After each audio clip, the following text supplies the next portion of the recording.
250k? Para sa lahat po ba yon, single or married?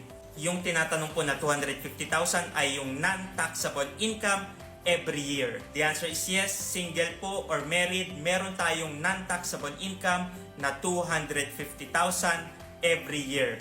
Whether employed ka or self-employed, kagaya ng freelancer, meron ka pong non-taxable income na 250,000 every year po yan. Nag-start yan January 1, 2018 sa ating Train Law, Tax Reform for Acceleration and Inclusion Law.